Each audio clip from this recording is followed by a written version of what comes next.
en lweny mar ukabila kose en lweny mar ohala? Kapok wadhi e lweny mar ukabila kata mar ohala, gima dwa nyiso Okech, an akia ni somo Okech. King'iyo history marwa, ji osebet kadonjo in government with different strategies. King'iyo ndalo mane Moi oduogo 1992, Jaramogi gini mane nigi very strong philosophy and manoseneno a lot of transition from kagi wuok ukoloni magi form government gi Kenyatta, magi part ways, ma Kenyatta tho, ma Moi obiro. Nineno ka ene mano kuongo dio join, eno gibiro gi Ford Kenya, to Moi oduogo gi KANU.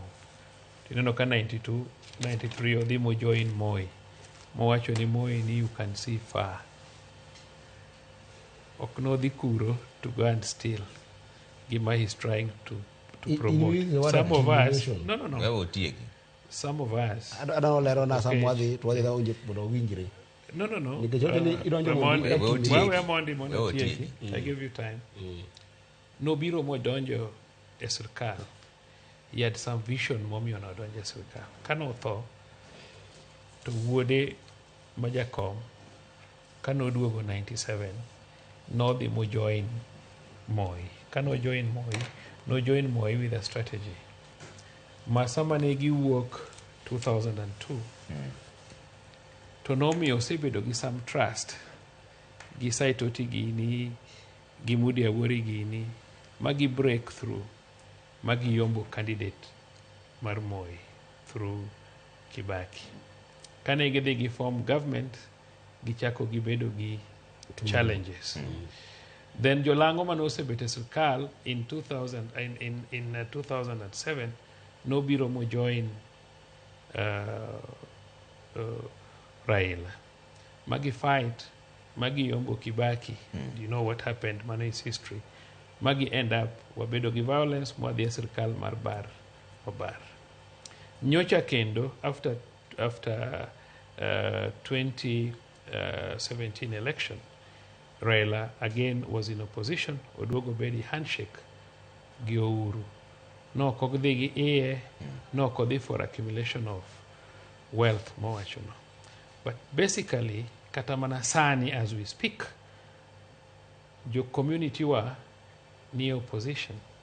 And ni neno ka president masani wachono mako lwet jakom mondo ensure ni jakom odhi i AU. Iwinja. An gima nyalo nyiso Okech ni okwani e philosophers mag fighting corruption. Iwinjo. Gima nyaka watim en waseyuak severally. Nwach inyabedo ng'ama riek, ng'ama ber, to ka joma richo ema nigi mwandu, and joma richo ema nigi power, to rieko ni kata berni no becomes nothing. Again, we will discuss about finance bill. The moment ma jomoko osehingo gi numbers, ibro gaga koko kadhiang mago kadhiang magine kagine kogwal mago koke pi tok nyal tamo dhiang timre nadi modho. Omiyo wan go opportunity sani as a community. Nitie gik moko ripo wach e wang jowi ka. Wan gi opportunity ni sama jo Mount Kenya okeno Kuyu kende, wan gi jo Embu, wan gi jo Meru. Sami neno ka gidhi mondo gibed together, jo ka jomoko nyiero ni ni Gachagua no nyale na kebro wite. Magi gina jomar playing politics. Wabende ma en opportunity marwa mondo wa join up hands gi other Nilots kind issue of camps. Wa join hands gi Lango, wa join hands gi Masai, wa join hands gi Samburu gini.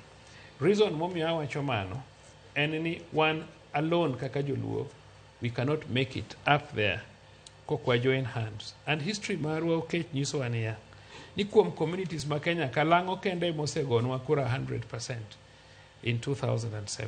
Jomoko gi osebet ka gonwa kura to gigonwa mana kura 50%, obed Baloya 60%, obed jo coast, obed jo northeastern. To kionge gi pesa okech kata in miwuoyo kae ni okin kae ni jaber ahinya kati somo molombe senite no nitie pesa moro mana nenigo kikompete go chilo okinya haya ndege kionge pesa so kinya wuondo japiny ni wan wadhi adhiya ni nitie gimo milongo ni primitive accumulation of wealth mano ni it's time to be discussed and gima dwaro en ni we must have wealth. And give me watch only some of us okwadhi e UDA kwadhier. Some of us wan gi pesa mologre jo UDA. The only thing any sometimes opportunity mar timo ohala inya kata bedo gi pesa. To sirkal e wuon pesa. Omiyo ana nyalo mana wacho ni gimoro ma joluo dwa keto ji ni gin gi riek molojo moko kendo gin ma ginyalo fight issues mag democracy. Kati independence ochopo Arguing Skodhek e advocate mar Mau Jathurwa end up otho. Ngat mochung ne weche mag workers ne en Tom Mboya. Are you getting me? Kwa chopo multi-party democracy wane mwa fight the multi-party democracy molojite.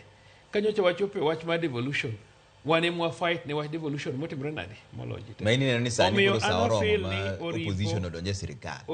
An gima wacho opposition te ana wacho ni wan as a community nyaka wadonj e sirkal. Ingeno Okech ni is young and Okech ni nigi opportunity mar even bedo president because king'iyo sani joma ni kata mane bunge thurwa he could be even the youngest.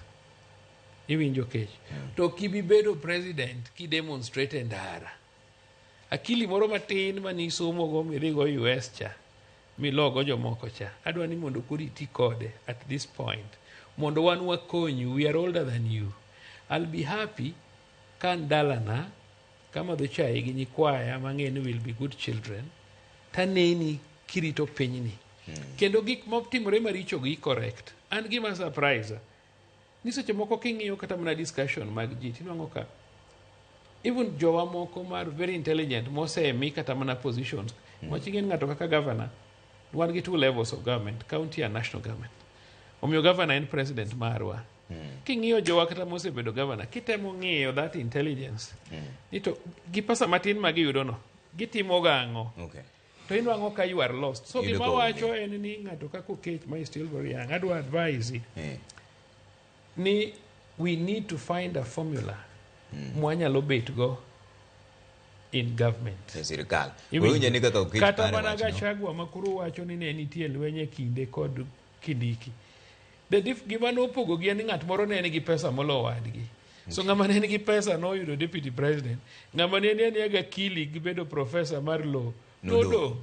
Okech gima chal